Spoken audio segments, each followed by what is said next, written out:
दोस्तों, गुंबद-ए-खिजरा यह वह गुंबद है जो दुनिया के हर मुसलमानों के दिल में बसता है। यह वही गुंबद है जिसके नीचे दुनिया की सबसे अजीम, सबसे पाक हस्ती नबी सल्लल्लाहु अलैहि वसल्लम दफन है। दुनिया में कोई ऐसा मुसलमान नहीं जिसके दिल में गुंबद-ए-खिजरा और प्यारे आका सल्लल्लाहु अलैहि वसल्लम की कब्र मुबारक की जियारत करने की ख्वाहिश ना हो। दोस्तों, आज की इस खास वीडियो में मैं आपको नबी सल्लल्लाहु अलैहि वसल्लम की कब्र से जुड़ी वह रहस्यमयी बातें बताने वाला हूं जो शायद आपने पहले कभी नहीं सुनी होंगी। आज की इस वीडियो में हम इन पॉइंट्स पर बात करेंगे। नबी अलैहि सलाम कब और कहां दफनाए गए, नबी अलैहि सलाम की कब्र मुबारक के साथ क्या क्या हादसात पेश आए हैं, नबी सल्लल्लाहु अलैहि वसल्लम की कब्र के ऊपर इतनी बड़ी बिल्डिंग और गुंबद-ए-खिजरा कब और किसने बनाया, नबी अलैहि सलाम की असल कब्र को आखिरी मर्तबा किसने देखा था और क्या हुआ था जब नबी सल्लल्लाहु अलैहि वसल्लम की कब्र से उनके जिस्म मुबारक को चुराने की कोशिश की गई थी। सब जानेंगे, बस वीडियो के आखिर तक बने रहिएगा। तो दोस्तों, वीडियो बनाने में हमें काफी मेहनत भी लगी है, तो आपसे गुजारिश है कि इस वीडियो को नेकी की नीयत से लाइक और शेयर जरूर कर दें ताकि और लोगों तक यह वीडियो पहुंच सके। तो चलिए शुरू करते हैं वीडियो। दोस्तों, जब दीन-ए-इस्लाम मुकम्मल हो गया, जब आप सल्लल्लाहु अलैहि वसल्लम ने नबी होने की सारी जिम्मेदारियां निभा दी, तब अल्लाह ने अपने हबीब को अपने पास बुलाने का फैसला किया। लिहाजा सन 8 जून 632 ईस्वी सोमवार के दिन 15 दिनों के तेज बुखार के सबब अल्लाह के नबी सल्लल्लाहु अलैहि वसल्लम ने 63 साल की उम्र में इस दुनिया को अलविदा कह दिया। पूरी मुस्लिम उम्मत पर गमों का वह पहाड़ टूट पड़ा जिसकी कोई हद नहीं थी। सहाबा इकराम का रो रो कर बुरा हाल था। उन्हें यकीन तक नहीं हो रहा था कि अल्लाह के रसूल हमें यूं छोड़कर चले जाएंगे। रसूलुल्लाह के वफात के 2 दिनों तक उनकी नमाज ए जनाजा पढ़ी जाती रही और जब उनके जिस्म मुबारक को दफनाने की बात आई तो सहाबा इकराम में राय मशवरे होने लगी। कोई कहने लगा कि मक्का में दफनाया जाए, किसी ने कहा बैतुल मुकद्दस में, किसी ने कहा मस्जिद ए नबवी में, तो किसी ने कहा जन्नतुल बकी में दफनाया जाए। इतने में हजरत अबू बकर रजी अल्लाह ताला अन्हो ने कहा कि मैंने रसूलुल्लाह से खुद सुना है कि पैगंबरों को उसी जगह दफनाया जाता है जहां उनकी वफात होती है। और दोस्तों, नबी सल्लल्लाहु अलैहि वसल्लम की वफात उनकी बीवी हजरत आयशा रजी अल्लाह ताला अन्हा के हुजरे में हुई थी। लिहाजा रसूलुल्लाह के पाक जिस्म मुबारक को वहीं दफनाया गया। ठीक 2 साल बाद हजरत अबू बकर रजी अल्लाह ताला अन्हो भी बुखार के सबब 63 साल की उम्र में वफात पा गए। उनको भी अल्लाह के नबी सल्लल्लाहु अलैहि वसल्लम के ठीक बगल में दफनाया गया। और फिर ठीक 10 साल बाद हजरत उमर रजी अल्लाह ताला अन्हो भी 63 साल की उम्र में शहीद हो गए और हजरत आयशा रजी अल्लाह ताला अन्हुमा की इजाजत से उन्हें भी नबी सल्लल्लाहु अलैहि वसल्लम के पास हजरत अब्बू बकर रजी अल्लाह ताला अन्हो के बगल में दफनाया गया। दोस्तों, नबी सल्लल्लाहु अलैहि वसल्लम की कब्र के चारों ओर सोने और तांबे से बनी यह सुनहरी जालियां पहले लकड़ी की हुआ करती थीं, जो कि सबसे पहले मिस्र के ममलुक सुल्तान जहीर बेबर्स ने सन 1269 ईस्वी में बनवाई थी। इसके बाद 1481 ईस्वी में ममलुक सुल्तान अशरफ कैतबे ने इस बाउंड्री को लोहे और तांबे की बनवाया। जिस जगह मुसलमान रोजाए रसूल के सामने खड़े होकर आका पर दरूदों सलाम पढ़ते हैं, वहां की जाली में 3 खास सुराख दिखाई देते हैं। इस सुराख के बिल्कुल सामने ही नबी सल्लल्लाहु अलैहि वसल्लम की कब्र मुबारक है और इस सुराख के सामने हजरत अब्बू बकर और इस सुराख के सामने हजरत उमर रजी अल्लाहु ताला अन्हु के कब्र मुबारक हैं। कुछ लोग सोचते हैं कि इन सुराखों से हमें नबी सल्लल्लाहु अलैहि वसल्लम की असल कब्र मुबारक दिखाई देती है, जबकि ऐसा मुमकिन ही नहीं है। इन सुराखों से सिर्फ एक हरा कपड़ा दिखाई देता है। असल कब्र तो 3 दीवारों के पीछे होती है। अब यह 3 दीवारें कौन सी हैं, कब बनी थीं, किसने और क्यों बनाई थीं? आइए इतिहास में पीछे चलते हैं। जिस जगह नबी सल्लल्लाहु अलैहि वसल्लम की कब्र मुबारक है, वह हजरत आयशा रजी अल्लाहु ताला अन्हुमा का हुजरा या घर था और इसी घर के आसपास नबी सल्लल्लाहु अलैहि वसल्लम की बाकी बीवियों के घर भी थे, मगर नबी सल्लल्लाहु अलैहि वसल्लम की वफात के 80 साल बाद यानी सन 1711 ईस्वी में यह सारे घर तोड़ दिए गए। दरअसल इस वक्त वलीद बिन अब्दुल मलिक खलीफा थे और उमर बिन अब्दुल अजीज मदीना के गवर्नर थे। इस वक्त तक मुसलमानों की तादाद बढ़ने लगी थी और मस्जिद ए नबवी में नमाजियों के लिए जगह कम पड़ने लगी थी। इसी वजह से खलीफा वलीद बिन अब्दुल मलिक ने गवर्नर उमर बिन अब्दुल अजीज को नबी सल्लल्लाहु अलैहि वसल्लम की बीवियों के घर तोड़ने का हुक्म दिया ताकि मस्जिद ए नबवी को बड़ा किया जा सके। मगर इस घटना से उस वक्त के मुअज्ज ताबीन और बाकी के मुसलमान खुश नहीं थे, फिर भी यह काम करना पड़ा। इसी साल यानी 711 ईस्वी में बारिश की वजह से रोजा ए रसूल यानी आयशा रज़ी अल्लाहु ताला अन्हा के हुजरे की एक दीवार गिर गई।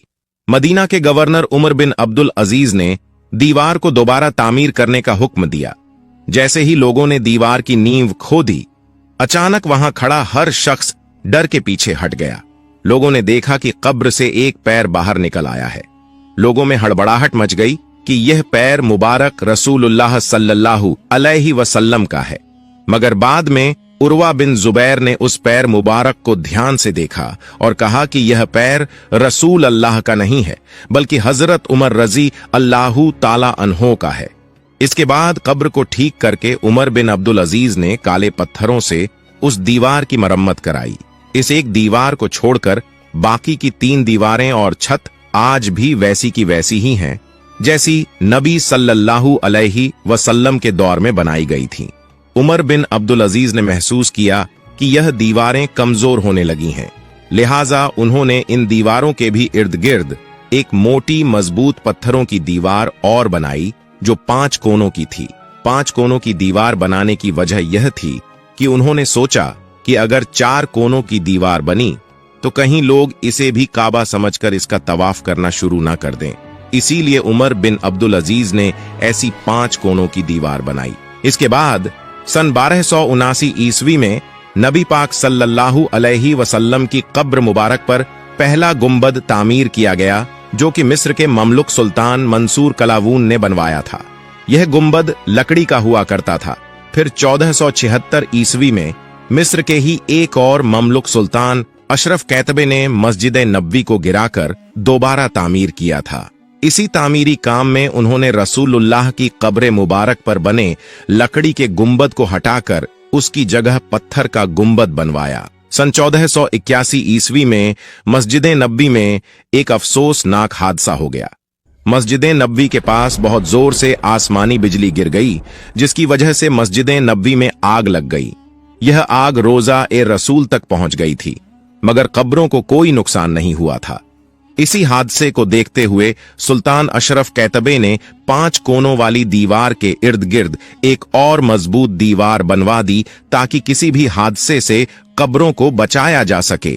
इस दीवार पर उन्होंने हरा कपड़ा यानी गिलाफ चढ़वा दिया था। आज जब जायरीन सुनहरी जालियों से रोजा ए रसूल के अंदर देखते हैं तो उन्हें यही हरा कपड़ा दिखाई देता है। इस हादसे के बाद सुल्तान कैतबे ने नबी सल्लल्लाहु अलैहि वसल्लम और अब्बू बकर और उमर रजी अल्लाहु ताला अन्हुमा की कब्रों की साफ सफाई करने का फैसला किया। अब किसी आम इंसान को तो नबी सल्लल्लाहु अलैहि वसल्लम की कब्र को छूने की इजाजत नहीं दी जा सकती, लिहाजा इस काम के लिए उस वक्त के बड़े मुत्तकी और परहेजगार उलेमा अली इब्ने अहमद अल समूदी रहमतुल्लाह अलैह को चुना गया। सबसे बड़ी परेशानी यह बनी कि कब्रों तक पहुंचा कैसे जाए, क्योंकि उमर बिन अब्दुल अजीज ने जो 5 कोनों वाली दीवार बनाई थी उसमें ना कोई खिड़की थी ना ही कोई दरवाजा। लिहाजा तय पाया गया कि इस दीवार के नीचे गड्ढा खोदकर अंदर जाया जाए। समूदी रहमतुल्लाह अलैह फरमाते हैं कि मैं जैसे ही रोजा ए रसूल के अंदर पहुंचा, मैंने वह खुशबू महसूस की जो मैंने आज तक नहीं देखी थी। मैं कई देर तक आका की कब्र के सामने खड़ा रहा और लगातार उन पर दरूदों सलाम पेश करता रहा। मैंने देखा कि जमीन समतल हो चुकी थी। कब्रों की पहचान करना भी मुश्किल था। दोस्तों, समहूदी रहमतुल्लाह अलैह वह आखिरी शख्स थे जिन्होंने नबी सल्लल्लाहु अलैहि वसल्लम की असली कब्र मुबारक की जियारत की थी। उनके बाद आज तक 500 सालों से न किसी ने नबी सल्लल्लाहु अलैहि वसल्लम की कब्र को देखा है, न ही उनकी कब्र की कोई फोटो है। मस्जिद ए नबी के सफाई कर्मी या किसी देश का कोई मुअज्जज शख्स भी जब रोजा ए रसूल के अंदर जाता है तो वह सिर्फ उस हरे गिलाफ वाली दीवार तक ही जा सकता है, उसके आगे नहीं। सन 1813 ईस्वी में ओटोमन सुल्तान महमूद सेकंड ने 1279 ईस्वी में रोजा ए रसूल पर बने गुंबद को हटा दिया और एक बड़ा गुंबद बनाया, जिसे आज हम गुंबद ए खिजरा कहते हैं। उन्होंने यह गुंबद एक मन्नत के तौर पर बनाया था। उस वक्त के उल्लेमा इकराम ने इनको रोकना चाहा, मगर सुल्तान महमूद नहीं माने। कुछ सालों के बाद ही गुंबद खिजरा पर हरा रंग कर दिया गया। उसके बाद से आज तक गुंबद खिजरा पर हरा रंग ही रंगा जाता है। दोस्तों, नबी सल्लल्लाहु अलैहि वसल्लम की कब्र मुबारक के नीचे की साइड एक और कब्र की जगह खाली है। हदीसों के मुताबिक इस जगह हजरत ईसा अलैहिस्सलाम को दफनाया जाएगा, क्योंकि ईसा अलैहिस्सलाम अब भी जिंदा हैं। अल्लाह ने उनको जिंदा ही आसमानों में उठा लिया है। दोस्तों, इस्लामिक इतिहास में कुछ ऐसे किस्से मिलते हैं जिनमें बयान किया जाता है कि नबी सल्लल्लाहु अलैहि वसल्लम की कब्र से उनके जिस्म मुबारक को चुराने की कोशिश की गई। एक वाकया यह बयान किया जाता है कि फातिमीद खलीफा हकीम बिन अमरुल्लाह ने 2 बार यह कोशिश की कि नबी सल्लल्लाहु अलैहि वसल्लम के जिस्म मुबारक को उनकी कब्र से निकालकर मिस्र के कायरो शहर में दफना दिया जाए। इसके अलावा एक मशहूर वाकया नूरुद्दीन जंगी वाला है, जिसमें नूरुद्दीन जंगी के ख्वाब में नबी सल्लल्लाहु अलैहि वसल्लम आते हैं और उनसे फरमाते हैं कि मुझे उन 2 लोगों से बचाओ। नूरुद्दीन जंगी बिना वक्त गवाए बगदाद से मदीना पहुंच जाते हैं और जब तहकीकात की जाती है तो पता चलता है कि 2 ईसाई थे जो मुसलमानों के भेष में मदीना में रह रहे थे और अपने घर से नबी सल्लल्लाहु अलैहि वसल्लम की कब्र तक सुरंग खोद रहे थे, ताकि नबी सल्लल्लाहु अलैहि वसल्लम के जिस्म मुबारक को कब्र से चुरा कर ले जा सकें।